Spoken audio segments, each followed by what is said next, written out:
배짱을 이루는 몇 가지 요소. 심리학자 안젤라 더거스를 포함한 많은 저자가 배짱이라고 하는 특성을 이루는 요인들에 대해 설명했다. 그들이 언급한 중요한 요소들을 소개한다. 인내에 많은 이들이 인내를 배짱과 혼동한다. 배짱이라는 말 속에 인내가 포함되어 있으며 배짱이 더 상위의 개념이다. 거기에는 목표와 목표를 이루기 위한 열정이 들어있다. 어떤 이들은 지시에 따르기 위해 억지로 참는다. 그러나 배짱 있는 사람들은 자신의 결정에 따라 인내한다. 지금의 자신에 만족한다면 인내는 필요 없을 것이다.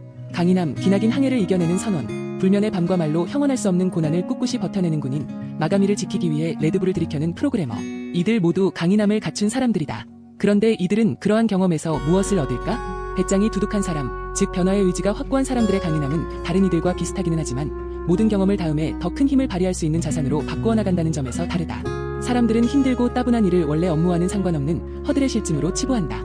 반면 배짱 있는 사람들은 그러한 일도 전체 업무의 한 부분이며 덕분에 업무 전체가 더 흥미롭고 도전적이고 가치 있다는 사실을 이해한다. 힘들고 따분한 일이 없다면 배짱도 필요 없다. 탄력성 역경을 이겨내고 이를 계속 반복하는 역동적인 과정에는 인내와 강인함이 모두 필요하다. 문제가 계속해서 일어날 때 일련의 과정으로 문제를 해결해 나가는 접근 방식은 모든 고난을 처리해야 할 일시적인 사건이 아니라 배움의 과정으로 바꾸어 놓는다. 이것이 바로 탄력성이다. 탄력성에는 유연함, 즉 상황을 바꾸려는 의지가 필요하다. 단번에 끝장을 내려는 다급함이 아니라 일상적인 차원에서 꾸준하게 실천하는 것이 중요하다. 태도의 변화는 일과 일하는 사람을 변화시킨다. 야망 신뢰를 얻는 것을 목표로 이를 위해 최선을 다하는 사람들을 제외하고 성취와 권력, 우월함에 대한 욕구는 배짱과 무관하다.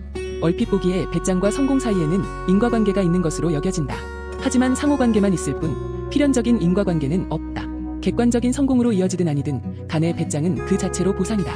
전념 50년 전 사회과학자 데이비드 맥클러랜드는 일반적인 성취 욕구와 우리가 말하는 배짱 있는 태도를 구분해서 설명했다. 배짱이 두둑한 사람들은 장기적이면서도 어려운 목표를 세우고 반응에 상관없이 목표에 전념한다. 오늘날 우리는 경제와 문화에서 이전 어느 때보다 다양한 반응들을 얻을 수 있다. 연간 보고서는 이제 의미가 없다. 이메일, 뉴스피드 또는 게시판을 통해 날마다 새로운 반응을 확인할 수 있기 때문이다. 하지만 즉각적인 반응을 얻기 위해 장기적인 열정을 희생한다면 단기적인 성취는 가능하겠지만 배짱을 지키기는 힘들 것이다. 몰입 열정에 사로잡힐 때, 아무런 이유 없이 집중할 때, 좋아하는 것을 파고들 때 우리는 몰입을 경험하게 된다. 베스트셀러 작가 마이클 루이스는 프린스턴 졸업반 시절에 지금은 기억 너머로 사라져버린 주제를 가지고 논문을 쓰다가 평생의 일, 즉 대중적인 글쓰기를 발견했다. 사실 무엇에 빠지는가는 별로 중요하지 않다. 중요한 것은 그것에 몰입하는 것이다.